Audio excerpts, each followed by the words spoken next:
Hello and welcome to this episode of the Skift Meetings podcast. In this episode, executive editor of Skift Meetings, Andrea Doyle, interviews Kinsey Fabrizio, the new president of the Consumer Technology Association, which owns and produces CES. Fabrizio talks about her journey with the Consumer Technology Association, which started in 2008. And we go all the way to the present day, where CES 2024 just closed a few weeks ago with 138,000 attendees, 4,300 exhibitors from 161 countries. A successful show by all measures. Fabrizio started off working for the association management company Smith Buckland. She later joined the Consumer Electronics Association, the former name of the Consumer Technology Association. She went on to run the entire CES sales team and now has been named as CTA's new president. Fabrizio is an AI enthusiast. She's also a relationship builder, and she's part of Robin Sharma's 5 a.m. club.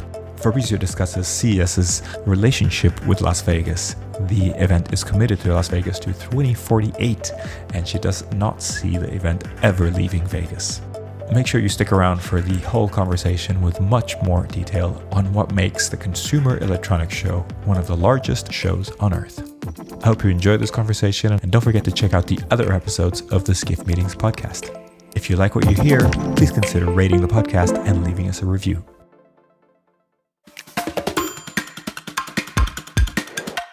Good morning. I'm Kinsey Fabrizio, president of the Consumer Technology Association, and I'm looking forward to our conversation today. Well, I am as well. Thank you so much for joining us, Kinsey.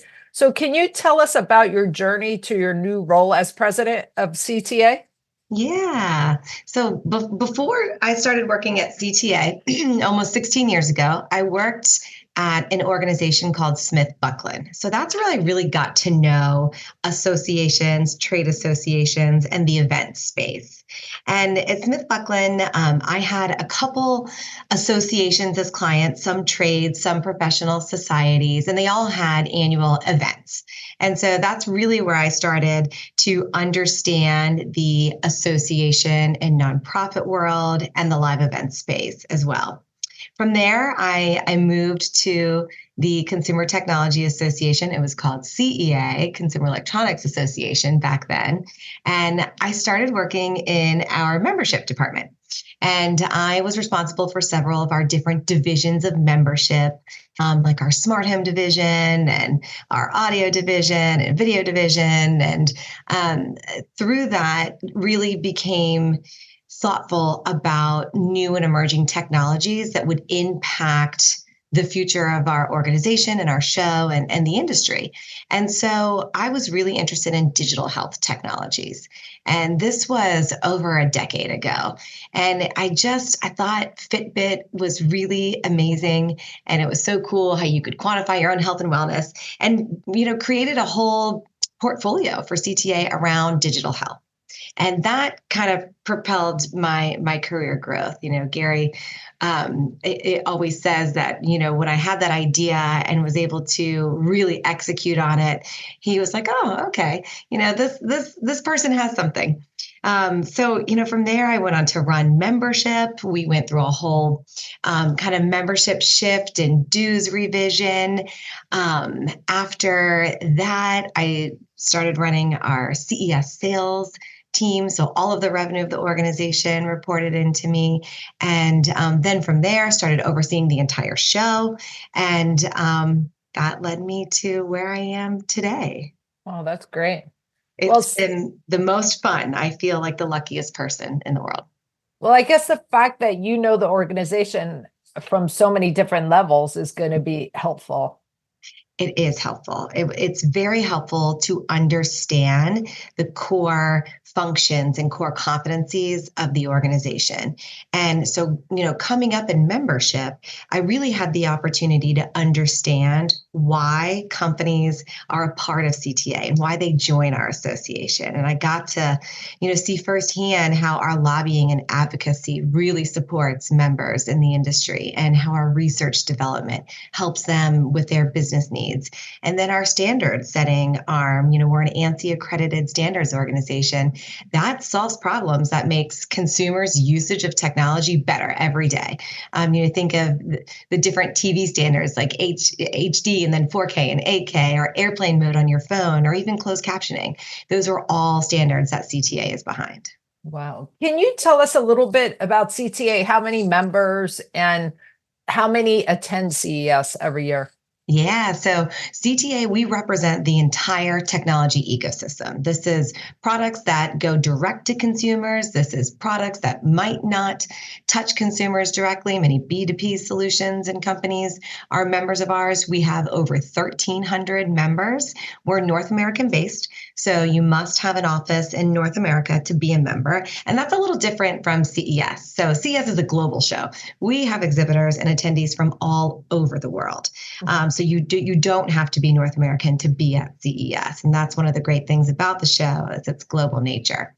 At CES 2024, we had 138,000 attendees, which it was just phenomenal. We're actually about to publish our audit. We are unique because we are one of the only major trade shows that actually does an audit. And that means that we count each person one time. So you are one person, Andrea. If you attend CES, we don't count you every time you walk into the hall. We don't count you multiple times on different days. We just count you once. And so that number, it's audited by a third party. It's a very rigorous process and it's very clean. So it's a true number. And that's really important to our exhibitor customers to, understand the types of unique attendees that come through to see them. And how many exhibitors did you have this January? We had 4,300 exhibitors, Wow. which was amazing. And, they are across all categories of technology, from, traditional tech like audio and video to automobile tech and mobility tech. I mean, we had flying cars at CES, to health and wellness tech. And then, of course, AI was really underpinning everything that we saw at CES. Okay. How do you feel AI will change the industry? I love AI. I think it's great. I think for the live events industry, and honestly, AI will transform every industry, but specifically to the live events industry and the meetings and conferences industry, I think AI is going to give attendees a more personalized and unique experience. I think it's for a big show like CES, it's going to help attendees be more efficient and understand who is there and who they want to see. For show organizers, I think the business intelligence that AI will unlock is going to be very powerful. Did you use AI in the show this January to help with exhibitors and attendees? We used AI in a couple different ways. We created a CES brand campaign, and it was generated with a lot of AI. So the campaign was all in, and we had lots of wonderful people and faces featured in the campaign, and those were AI generated. So it's not real people, though they look very real. So that was a great use of AI this time around. We also used AI generated closed captioning in all of our conference sessions. That was good. There were some hiccups along the way as I was reading along. I'm like, oh, I don't think that's what that person said. So there's some work to do there, but we did use it a little bit. We plan to use it more as we continue to evolve. And I think one good way will be to enhance the attendee experience.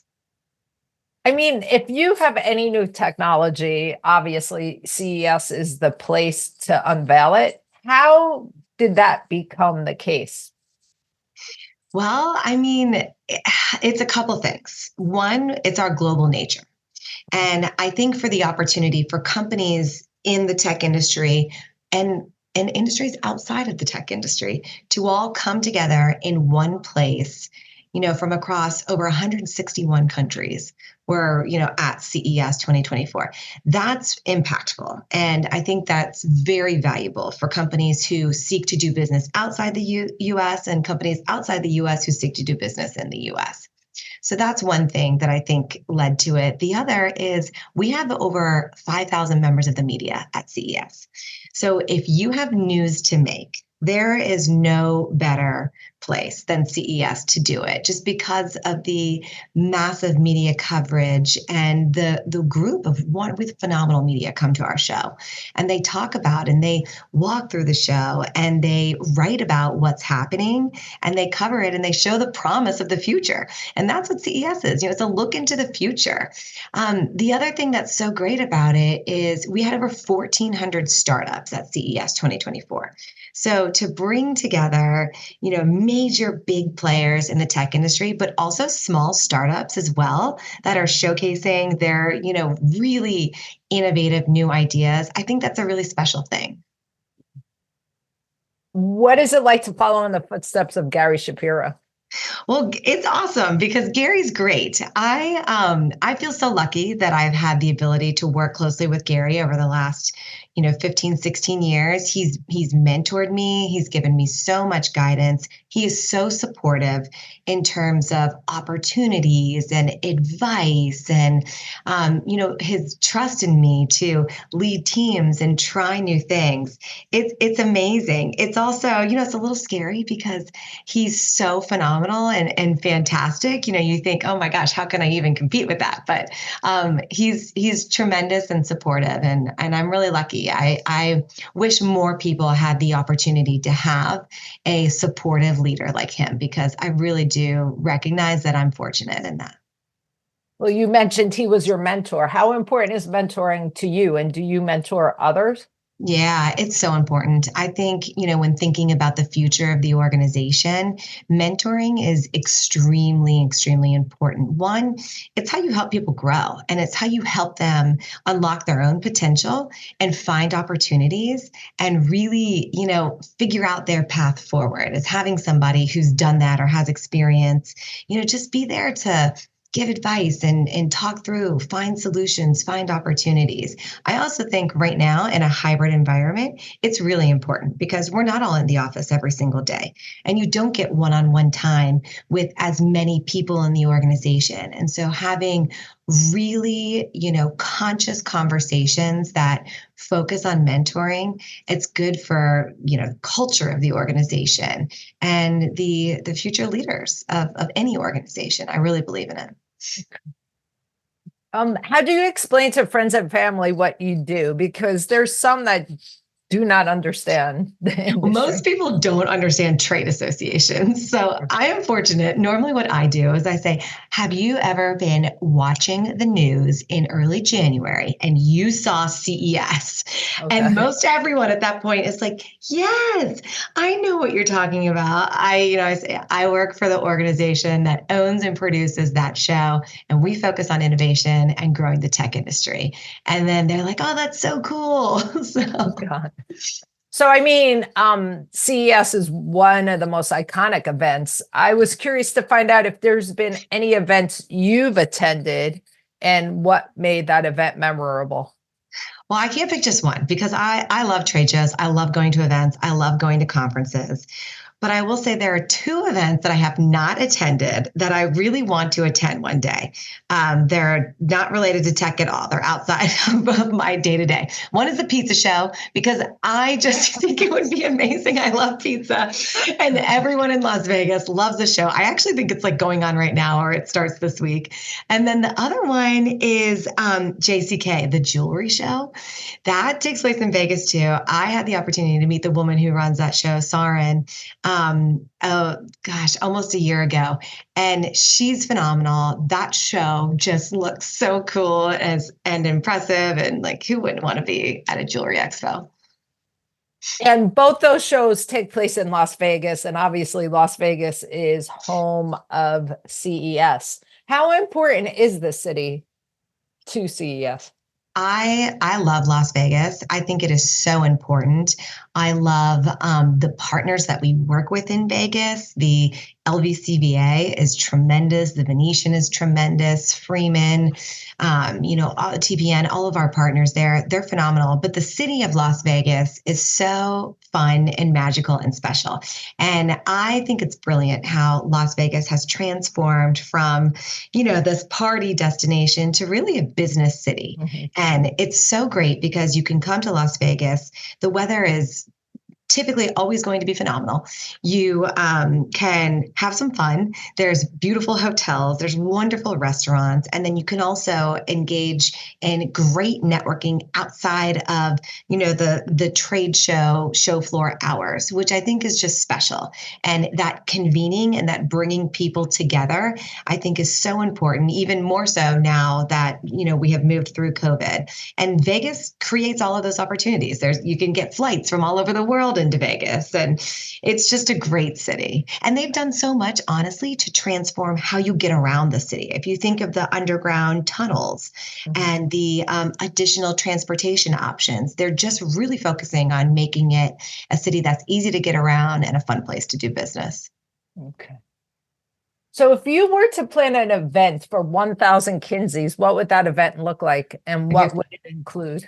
I love this question. This is the most fun question anybody has ever asked me. So, of course, there would be an emphasis on my favorite things, and Pizza. Pizza. I also love Sweetgreen. And everybody kind of jokes with me about my Sweetgreen obsession. I love Peloton, and that integrates technology and fitness and health and wellness.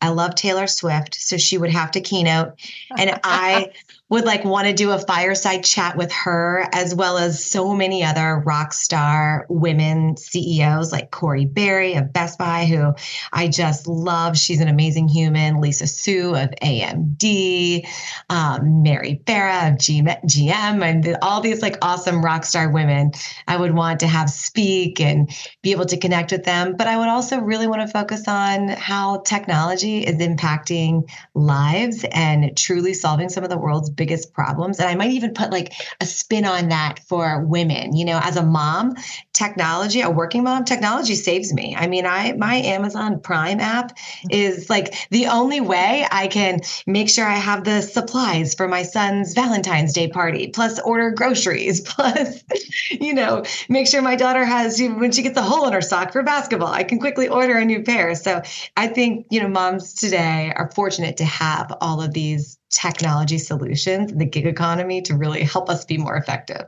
Oh, that's great.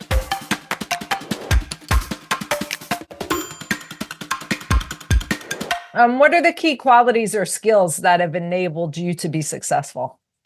I think one thing that is so important for every leader is to think about how you make people feel.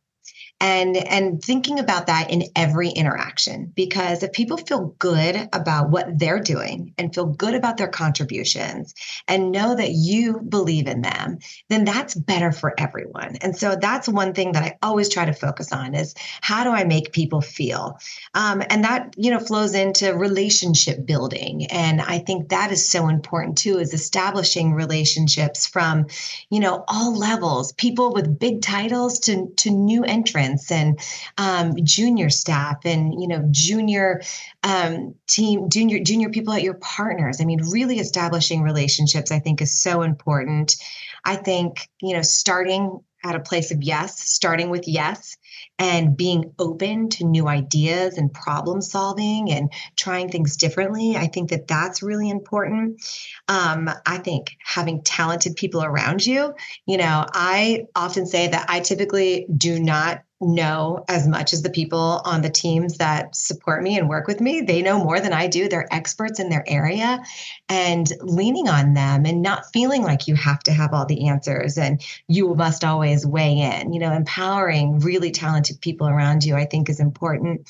And of course, learning from mistakes. I've made mistakes. It's good to learn from them, and being flexible and, being able to pivot, which, Gary has a book coming out about that. And I think it's going to be a great read. How many are on your team? How many are on my team? Well, there's 150 people at CTA. Okay. And many of those teams report into me. Every single one of those people touches CES in some way. But I think the amazing thing is that we are a 150 person organization that puts on the largest audited event in the entire world. And so it blows my mind every year. I'm so impressed. Wow. And do you start planning right after your January event? You start planning for the next January? We start even before, because we sell. So at CES 2024, our sales team is selling CES 25. So we've already done a lot of work to get 2025 floor plans in place and understand the venues we'll be in and craft, where different product categories will be in different locations at CES. So we start way in advance. We have to. And how long is your contract with Las Vegas? Well, we have dates for CES that go all the way through 2040. Vegas is, I don't foresee us leaving Vegas. Vegas is a great city to be in. It's a city that has the most space that can accommodate us. We are in, about 10 different hotels in total. We take the 3 largest convention centers in Las Vegas and use them for CES. So it's really it's an important city to us and a perfect location for CES. So you take over the city in a way. We're citywide. We take over the city. Yeah, we do. And they're amazing to work with. What people or organizations have you learned from or partnered with that have been key in your career? I have learned from so many people. I mentioned Gary earlier. Our COO, Glenda McMullen, has been a mentor of mine over the years, and I've learned a tremendous amount from her. She was CFO, COO, and she, really taught me how to look at things through a financial eye, and really helped me understand P&L and value, and what we look for in a business unit, which CES is. During the pandemic, I decided to do my MBA, and I had it was all virtual, which, I didn't know if I would like that or not, but it was amazing. And I had really, really phenomenal professors that I, will keep in contact with for the rest of my life, I hope. They were just fantastic. I've also learned things from other shows, other organizations, other leaders in the industry, and I am always curious and always want to learn. So I make that a priority, to ask questions and to learn and to get advice. But there's a lot of amazing leaders in the event space. Liz Irving at Clarion, I think, is phenomenal. She's the president there. Janet Dell, who's the president of Freeman. Karen Chupka, who's running the NAB show. She's just a phenomenal mentor and human. There's a lot of great people in this industry. Well, that's quite an accomplishment to get your MBA during the pandemic. I mean, that was crazy. Well, congratulations. My accomplishment was I learned how to make kombucha. So, well, you know what? That's on my list to learn too, because I love kombucha, and that's a great accomplishment. It really is. It's not an MBA. Well, I congratulate you on it nonetheless.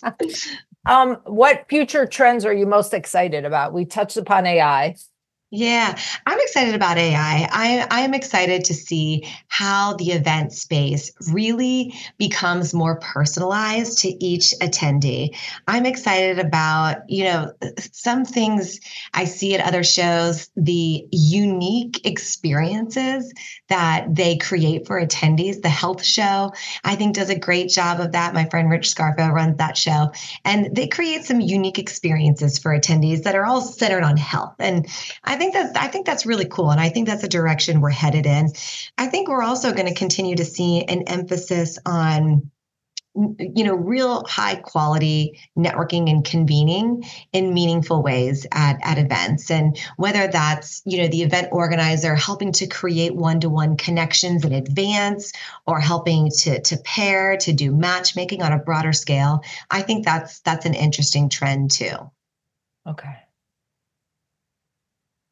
I mean, you got your MBA during the COVID pandemic. Are there any learnings that you would like to share from that time? Yeah, well, we learned, the first thing that we learned that I think is important for the whole industry is that nothing can replace being in person.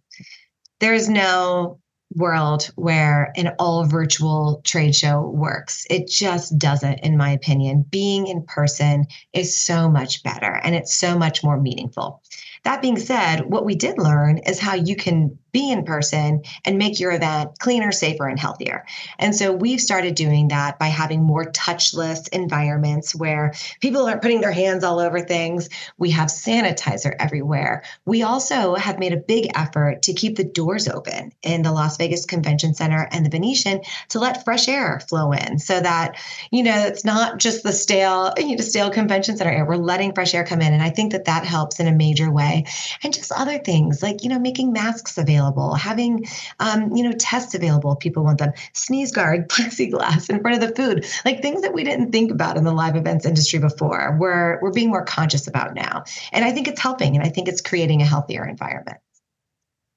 And how important is sustainability? It's important. We need to be thinking about it. Our customers are certainly thinking about it. I mean, it would be hard to find an exhibitor at CES that wasn't talking about sustainability in a meaningful way, whether it was from their production, their carbon neutral goals, their solutions that they create that support a sustainable environment. So it's important. As trade show organizers, we need to focus on it. And, we're doing what we can with the city of Las Vegas and the venues there, and they're all focused on, alternative power sources, saving water, saving energy. We work with them to make sure that we're doing that during CES. We also focus on recycling. And we do this in a couple ways. So we recycle the carpet from CES. We recycle booth building materials to organizations that support housing development for people in need. We also do electronics recycling on site at CES. So the last day of the show, we have a big event, bring all your wires, your cords, your electronic stuff that would otherwise get thrown away, bring it. And we have a system in place where we recycle it. And so the trade events industry isn't perfect, but we're trying to make incremental progress to become more sustainable. That's great. Are there any challenges that keep you up at night? Well, yes. I mean, how long do you have? First, I'm a mom, so I have an 11-year-old and a 7-year-old, and literally sometimes they just keep me up at night by coming into our room. But, when you're a mom, your number one priority is your children. You think about them all the time. But, I also think about the future of CES. I think about the economy, and interest rates are still high. And, I don't ever want companies to cut their marketing budgets, and I want them to continue to show up to live events. So I think about that. I think about security and safety a lot. CES is a big event. And so, that's something that I'm always thinking about as we lead up to the show. How do we put on the safest show that we can? So those are just a few things. I think about our staff, and are people feeling happy? Are they feeling good? And am I showing up as a good leader? All things that I think about all the time. Is stress a challenge for you? And if so, how do you deal with it? Well, I mean, I would be lying if I said I didn't have stress. I think we all have stress in some ways, but I feel like I have a lot of good tools in my toolkit to manage it. I am obsessed with Robin Sharma, who he has this thing called the 5 a.m. club. And it's like guidance of, get up at 5 a.m. and you can spend some morning time focused in 3 different areas. 1, reflecting; 2, growth; and then 3, on some physical activity. And if you kind of do that, and I notice that when I prioritize that, and I get up at 5 a.m. and I focus on myself before anybody else that day, that does help me manage stress. And it really helps keep things in perspective too, to kind of wake up and have your own time and set your plan for the day. How long have you been doing that? I don't know exactly, probably a couple years. Wow. It's gotten earlier and earlier. I can't go earlier than 5 a.m. 5 a.m. is as early as I can get up. Wow, that's great. Are you finding it challenging to build and nurture your team? And how are you dealing with this? We have a great team. I don't find the team challenging in any way. What I do find challenging sometimes is hybrid work. And, when we're all in, we're all together and we're bonding, we're connecting. With remote work, people have to put in a little bit more effort to do that. And so I think sometimes that can be challenging because everyone is also busy and has a list of priorities that they want to get through. So then to take a real, conscious effort to invest in culture building and team building in a remote environment can be a little bit challenging. I think the way we're doing it is good. We have people into the office 2 to 3 days a week. And that allows for those in-person connections to be established so that the remote connections are easier. And before the pandemic, were you 100% in office? We were 100% in office. Every employee had one telework day. And so that would vary, from day to day based on the individual and the department. But yeah, we were an in-office organization. We own a building in Arlington, and that is where we come in when we come in on in-person days. Have you changed your office space at all to reflect the hybrid? That's such a good question. So we have done a few things. Every conference room has become a Zoom enabled conference room. So every meeting, you could be in person, you could be on Zoom, you will be able to participate. So we've made that change. We've empowered employees with remote tools like, remote tool like the OneDrive, the remote tools for collaboration on documents, given everybody Zoom. We use Slack to communicate. And we do need to think about, now that we are hybrid, does the actual physical floor plan that we have in our building make sense? And so that's something that's going to be, I think a priority for us to think through in the future. Okay. Have you participated in any events lately that really impressed you? Well, the last event I participated in was CES, and I thought it was very impressive. But no, like I said, I love events. I'll be speaking at the Trade Show Executive Fastest 50 coming up, so I'm excited about that. Here at CTA, we own a property on Capitol Hill. And we host events at that venue. And a lot of them are policy focused. A lot of them are just, industry topical focused. And we bring together all kinds of people. 2 nights ago, we had the Klitschko brothers, who are from Ukraine. They're, world-known fighters. One of them is the mayor of Kiev. So we had an event that was, in support of Ukraine at that house. And it was just a really great event. We had several members of Congress that came over, and Vladimir was talking to them about the need to support Ukraine and really what it's life or death for the Ukrainian people and what that means. And it was just a really powerful event. So that's one that will stick with me and have an impact for a while. And that was sponsored by your organization. Who were the attendees? The attendees were members of Congress. So we had several members of Congress come and hear from them. We also had government organizations. We had, Ukraine supportive organizations. We had some industry folks. And then, of course, Gary and I were there, and some folks from our public policy team. Wow. Yeah. That sounds great. It was really cool. It was a special event. How do you see events changing in the next 5 years?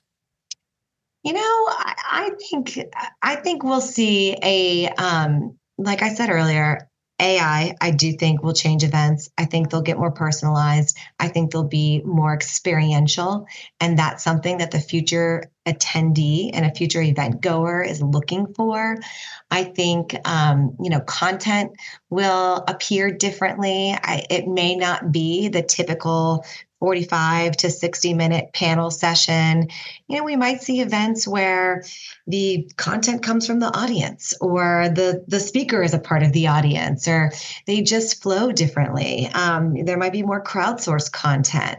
So I think that those are different ways to think about it. I also think, exhibitors will start to create more experiential opportunities for attendees at their shows. We saw a little bit of that at CES 2024, and it was very popular. And I think that's something that we'll continue to see in the future. Wow. If you could change one thing in the events industry, what would it be? If I could change one thing in the events industry, what would it be? Well, I love the events industry. I don't think anything needs to change. Oh, you know what? I would make every show audit their attendance because I think that's really important. I think it's really important to have a true, accurate number of who's at your show. And I guess it helps exhibitors as well, right? Very helpful. Yep. Because there's a trend in the importance of data in the events. Absolutely. Data is so important. Absolutely. And we always end our podcasts by asking who should be our next guest. And what would be one question I should make sure I ask that person? Okay, I'm going to give you a few. Don't hate me. No, that's great. I mentioned them earlier, and maybe they've been guests, so forgive me if you've already talked to them. But Janet Dell, who's the Okay. new president and CEO of Freeman, Saren Bachman, she's JCK. I mean, there's so many questions you could ask her. Like, what's your favorite jewelry? What's your favorite gemstone? Liz Irving, who's president of Clarion, they're doing amazing things with employee engagement and employee satisfaction and culture building. I think she's a good one to talk to. Jess Blue, who's now running Money 2020. She's just brilliant and has a lot of experience with different types of shows that bring different types of attendees and is very focused on experience. And then, of course, Karen Chupka, who's running NAB. She's amazing and just has so much experience. She was the brains behind so much of what has made CES successful, like our keynote strategy. And, she would be really great to talk to. And it'd be interesting to hear her perspective about what NAB is focusing on. No, that's great. And just you brought up Clarion and the way they engage employees. Is that an issue that you're having, like the workforce shortage? Is that impacting you at all? Well, it's not. I think we've built up our workforce and we have an amazing talent pool. It does seem to take a little bit harder to fill open roles when they become open. Before it seems like we would always be flooded with resumes. It's a little harder to fill open roles, but I do think that that's even started to improve. But I think, like I said, I think team building, I think creating employee resources and education for them to do their jobs better, boosting morale and culture, those are all things that are really important to me. And Liz is focused in that area too. Well, these were great suggestions. I'll reach out to all of them. Awesome. Well, this has been great. I really appreciate your time, and it was so great to meet you. And I wish you all the best in your new role.